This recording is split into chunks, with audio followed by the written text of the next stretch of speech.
Prime Minister Dr. Manmohan Singh in his speech elaborated India's stand vis-à-vis BRICS. He said India wanted to consolidate BRICS into a powerful grouping, able to dictate terms in global political and financial governance for the betterment of the entire developing world. He proposed a 5-point agenda for making the voice of developing countries more loudly heard, so that it could bring about effective change in global institutions. I would like to make 5 suggestions in this regard. First, our foremost challenge is to respond to the persisting weaknesses in the global economy, the financial crisis overhang, and the inevitable long-term structural changes in the post-2008 world.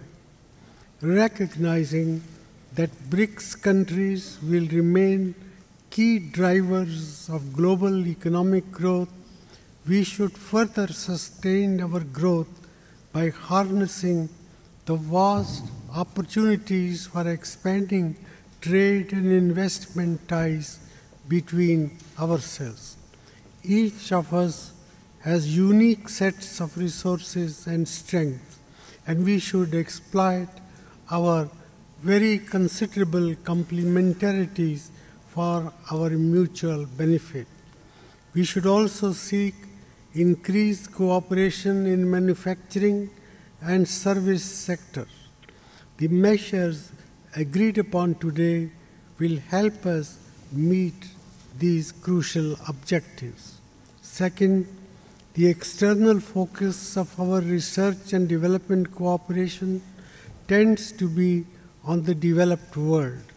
It would be equally useful, though, to encourage collaboration between institutions in BRICS countries, because our experience and solutions will have relevance for each other, particularly in areas like energy, food security, education, healthcare, sustainable development, and IT-enabled public services. Third, we should individually and collectively work to make economic development more broad-based and socially inclusive. This is not only a moral imperative, but a pragmatic approach to making the global economy more sustainable and enhance political and social stability in vulnerable parts of the world. Fourth, we should work more cohesively in international forums to advance the agenda of sustained global economy recovery and promote a balanced outcome on issues such as trade, sustainable development, and climate change in a manner that protects our common shared interests and those of the entire developing world. Finally, we should work for a reform of global institutions of political and economic governance that reflects contemporary realities and equips them more effectively to deal with emerging challenges. In particular, reform of the United Nations Security Council and the IMF are urgently needed. He also praised India's initiatives such as the BRICS Bank and the Contingent Reserve Arrangement, which bore fruit at this year's summit. We were able to implement the ambitious action plan adopted at the New Delhi Summit in 2012. It gives me great satisfaction to note that one of the ideas that we first discussed at New Delhi, that of instituting a mechanism to recycle surplus savings into infrastructure investments in the developing countries, has been given a concrete shape during the Durban Summit. Our finance ministers will now work to develop the details of this project. Brussels President Dilma Rousseff hailed the decision to launch the BRICS Development Bank. She said, the initial fund of the bank must be commensurate with the task it has set out to fulfill. She hoped the Russian leadership in the G20 would highlight the key economic concerns of the global economy.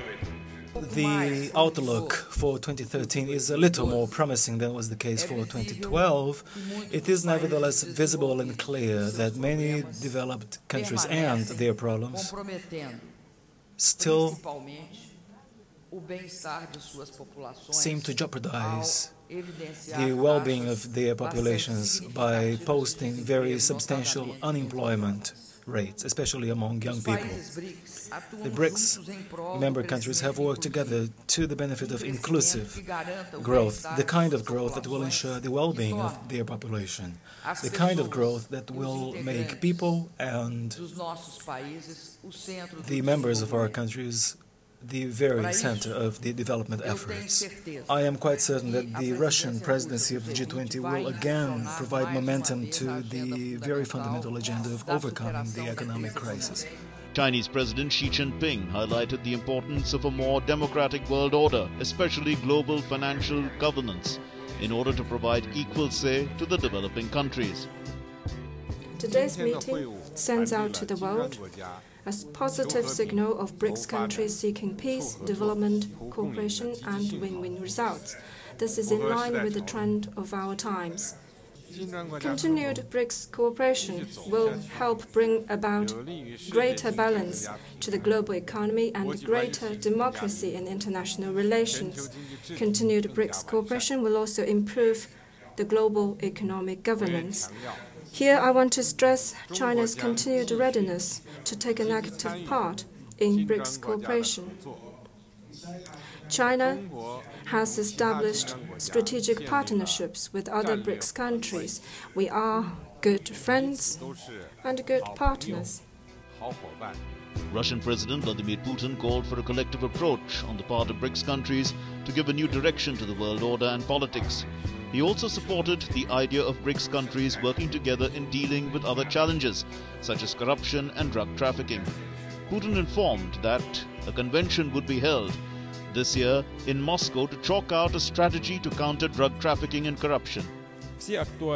More and more topical is the task of fighting current challenges and threats like terrorism, illicit drug trafficking, and others. Russia suggests that we should have the first meeting of anti-drug offices of our countries in June this year in Moscow. It is important to enhance the basics of international information security, and we have to use the capabilities of BRICS to implement these initiatives. We should also continue to work on the framework document which would set the general approach of BRICS countries to this domain. Общий подход государств БРИКС к этой сфере.